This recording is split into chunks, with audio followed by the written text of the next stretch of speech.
Hello, எல்லாருக்கும் நமஸ்காரம். Welcome to Girija's kitchen. என்ன ஊற வச்சுருக்கேன்னு பார்க்குறீங்களா? நான் இன்றைக்கி நம்ம டேஸ்டியான தெனை அரிசியை வச்சு ஒரு வெண்பொங்கல், மிளகு பொங்கல் எப்படி பண்ணுறதுன்னு பார்க்கலாம். இதுக்கு நான் 1 டம்ளர் தெனை அரிசியை எடுத்துகிட்டு இருக்கேன். இந்த 1 டம்ளர் தெனைக்கு 1/2 டம்ளர் பைத்தம்பருப்பு. இதை நல்லா 4 ட்ரிப்பு களைஞ்சிட்டு இதை ஒரு 1/2 மணி நேரம் ஊற வச்சுருக்கேன்.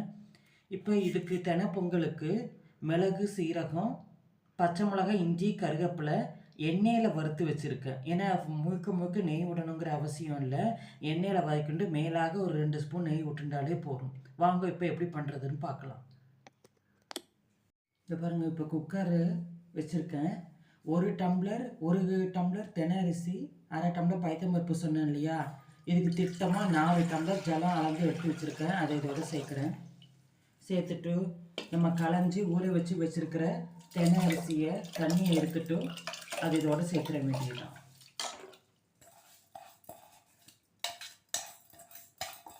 சேர்த்துட்டு இதுக்கு தேவையான கல் உப்பும் பெருங்காய பொடியும் போட்டுடலாம். இந்த பாருங்க,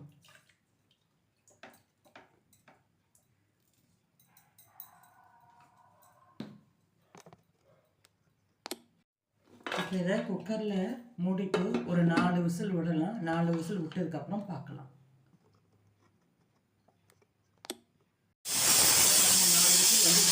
இப்போ அடுப்பை ஆஃப் பண்ணிடலாம். இந்த பாருங்க, குக்கர் ஓசை அடங்கிடுத்து. இப்போ நம்ம திறந்து பார்க்கலாம்.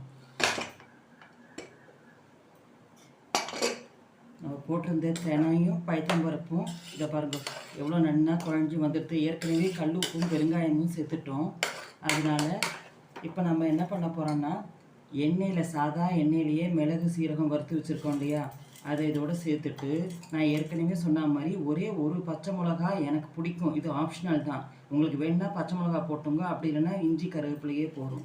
நான் எனக்கு பிடிக்குங்கிறதுனால ஒரே ஒரு பச்சை மிளகாவும் கருவேப்பிலை, இஞ்சி எண்ணெயில் வதக்கி போட்டிருக்கேன்.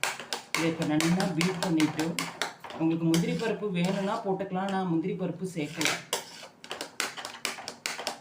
நல்லா பீட் பண்ணிவிட்டு இப்போ மேலாக ஒரே ஒரு ஸ்பூன் நெய் சேர்த்தோம்னா உங்களுக்கு நல்லா வாசமாக இருக்கும்.